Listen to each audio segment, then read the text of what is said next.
ایک خدا کی عبادت کرنے والا صرف واحد آدمی تھا روئے زمین کے اوپر، جناب ابراہیم، جو واحد خدا وحدہ لا شریک کی عبادت کرتے ہیں، کیونکہ سب بت پرست تھے اس زمانے، کوئی سورج پرست، کوئی چاند پرست، کوئی ستارہ پرست، کوئی کچھ پرست۔ جناب ابراہیم واحد پرست ہے، خدا وحدہ لا شریک کی عبادت کرتے ہیں۔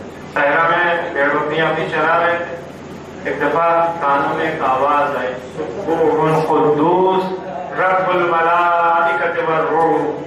جیسے ہی جناب ابراہیم کے کانوں میں یہ آواز آئی، چاروں طرف دیکھنا شروع کیا، ان پہ دکھائی نہیں دیا، کون ہے یہاں پہ جو میرے محبوب کا ذکر کر رہا ہے؟ اس ذکر کو اگر ایک بار اور دہراؤ گے، تکرار کرو گے، تو جو بھیڑ بکریاں میری آئیں اس میں سے آدھی میں تم کو دے دوں گا۔ پھر آواز آئی، سبوح قدوس رب الملائکۃ والروح۔ پھر جناب ابراہیم نے چاروں طرف دیکھا، کوئی دکھائی نہیں دے رہا تھا۔ پھر انہوں نے تیسری بار کہا کہ اگر ایک بار اور تکرار کرو گے تو بچی ہوئی بھیڑ بکریاں سب میں دے دوں گا۔ تیسری بار پھر آواز ہے۔ یہ ہمارے آپ کے لیے ایک واقعہ، لیکن جناب ابراہیم جانتے ہیں اور خدا جانتا ہے کہ یہاں پہ آزمائے جا رہے تھے۔ جناب ابراہیم نے اپنی ساری دولت ان کی وہی بھیڑ ہوتی ہے، جو کچھ تھا سب قربان کر دیا خدا کے راہ۔ وہ بعد میں پتا چلا کہ جو شخص آواز دے رہا تھا سبوح قدوس کی کوئی اور نہیں، جبرائیل ہے۔ پہلا امتحان تھا۔ دوسرا امتحان جناب ابراہیم پر آتش نمرود میں پھینکے گئے۔ بہت خلاصے میں پوری داستان نہیں سناؤں، آتش نمرود میں پھینکے گئے۔ اگر جناب ابراہیم کو پہلے سے پتا ہوتا کہ جس آگ میں میں پھینکا جا رہا ہوں میرے جاتے ہی وہ گلزار بن جائے گی، تو کون سا کمال ہے؟ یہ کون سا کمال ہے؟ معلوم ہے اپنے علم کے اوپر عمل کر رہے ہیں، چاہے کا امتحان چاہے کی آزمائش۔ معلوم نہیں تھا، ایمان خدا کے اوپر تھا کہ خدا ہے، وہ مدد کرے گا، نصرت کرے گا۔ اس ایمان کو عملی جامہ پہنا دیا تھا جناب ابراہیم۔ جناب ابراہیم نے اس ایمان کو عملی جامہ پہنا دیا۔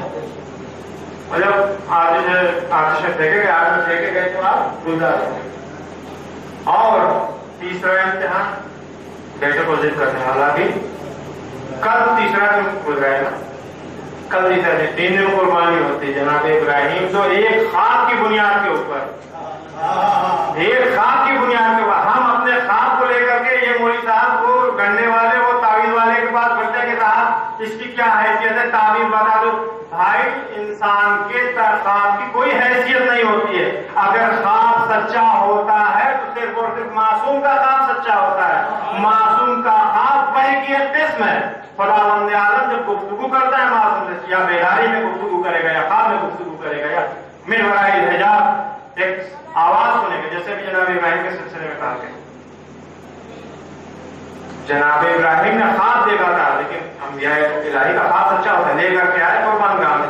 اگر جناب ابراہیم کو پتا ہوتا کہ آپ ہم لے جا رہے ہیں، بچے کے گلے پر چھری رکھیں گے اور وہاں دمبا آ جائے گا، بھیڑ آ جائے گی، کون سا کمال کر دیا؟ پہلے سے معلوم تھا کہ بچہ کچھ ہوگا ہی نہیں، لیکن معلوم نہیں تھا بیٹے کو ذبح کرنا ہے، لے کر کے آئے، چھری رکھی۔ اب یہاں پہ خداوند عالم نے کہا لقد صدقت الرؤیا، تم نے اپنے خواب کو سچا کر دکھایا۔ اس کے بعد کہا ہے انی جاعلک للناس اماما۔ جب امتحان میں کامیاب ہو گئے ہیں تب امامت کی منزلت کے لیے، امامت کا مقام ملا ہے۔ یہ ہے جناب ابراہیم۔ جناب ایوب کا صبر تو آپ نے سنا ہے، ایوب کا شکر سنا ہے۔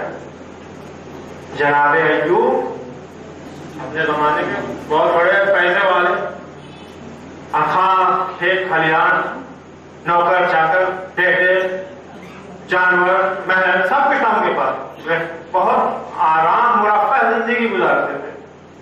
اور 10 بات نہیں تھے، 10 بات کا مطلب کھلا ہاتھ ہوتا ہے، کوئی کسی کی بھی مدد کرنا، نصرت کرنا، کمک کرنا، اس سے کہیں پیچھے نہیں ہٹتے تھے۔ شیطان نے پروردگار عالم سے اعتراض کیا کہ خدایا تو بار بار کہتا ہے کہ میرا بندہ ایوب، میرا بندہ ایوب، اس کو بھی تو اتنی نعمت دولت دے دے گا وہی تیرا شکر ادا کرے گا، جس کے بعد بھی اتنی نعمت دولت آ جائے گی تو تیرا شکر ادا کرے گا۔ خدا تعالیٰ نے کہا ایسی بات نہیں، ایوب میرا حقیقی بندہ ہے، وہ میرا شاکر بندہ ہے، تانا میں نہیں مانتا،